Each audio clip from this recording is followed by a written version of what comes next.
কোরবানি গোশত কতদিন ফ্রিজে রেখে খাওয়া যাবে? 7 নামে কোরবানি দেওয়া যাবে কিনা? কোন কোন পশু দ্বারা কোরবানি করা জায়েজ? কোন কোন পশু দ্বারা কোরবানি করা জায়েজ ভাই? এটার উত্তর হলো কোরবানি করা যাবে ওঁট দিয়ে, যদি ওঁটের বয়স হয় 5 বছর। কয় বছর? 5 বছর বয়সী ওঁট। আর গরু দিয়ে কোরবানি করা যাবে, মহিষ দিয়েও করা যাবে যদি গরু মহিষের বয়স হয় 2 বছর। আর ছাগল দিয়ে, ভেড়া এবং দুম্বা দিয়ে কোরবানি করা যাবে যদি এগুলোর বয়স হয় 1 বছর।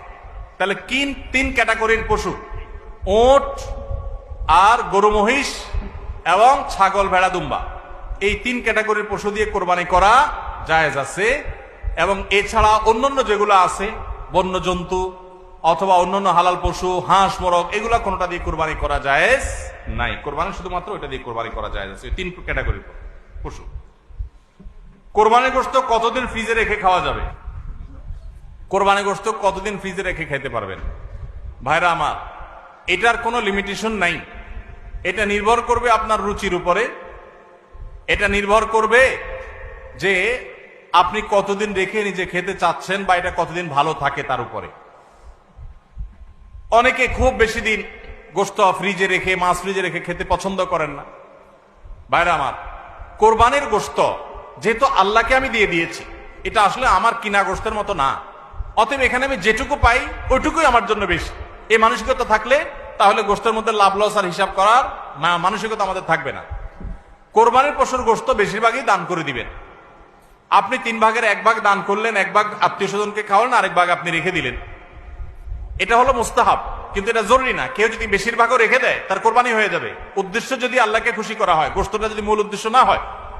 কারোর উদ্দেশ্য হতে পারে যে আমি রেখে দিয়ে পরে আস্তে আস্তে আল্লাহর রাস্তায় মানুষকে দিব, গরিব দুঃখীদেরকে রান্না করে খাওয়াবো, নিজেরাও খাবো, তো আলহামদুলিল্লাহ তিনি রাখতে পারেন। এটার কোনো লিমিটেশন নাই যে কোরবানি গোশত এতদিনে বেশি রাখা যায় না, এমন কোনো কথা নাই।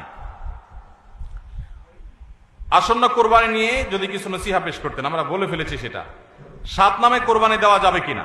কোরবানি 7 নামে দিবেন কিনা? ভাইরা আমার, কোরবানি মূলত আল্লাহর নামে হবে, এটা আমাদের বলার ভুল। আমরা বলি 7 নামে কোরবানি, আসলে 7 নামে না, 7 জনের তরফ থেকে, 7 ব্যক্তির তরফ থেকে কোরবানি হয়। 7 ব্যক্তির পক্ষ থেকে কোরবানি হতে পারে।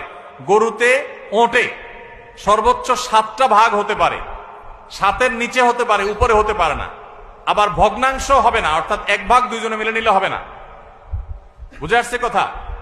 3 ভাগ হতে পারে, 2 ভাগ হতে পারে, 7 ভাগ সর্বোচ্চ হতে পারে। 7 ব্যক্তির পক্ষ থেকে কোরবানি যথেষ্ট হবে। গরু এবং ওটে, মহিষে, এগুলোতে যথেষ্ট হবে।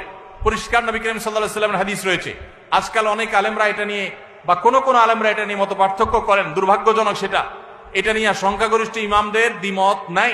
আরব আজম কোন দেশে সংখ্যাগরিষ্ঠ আলেমদের কোনো দ্বিমত নাই যে গরু, ওট এগুলো 7 ব্যক্তির তরফ থেকে যথেষ্ট হবে।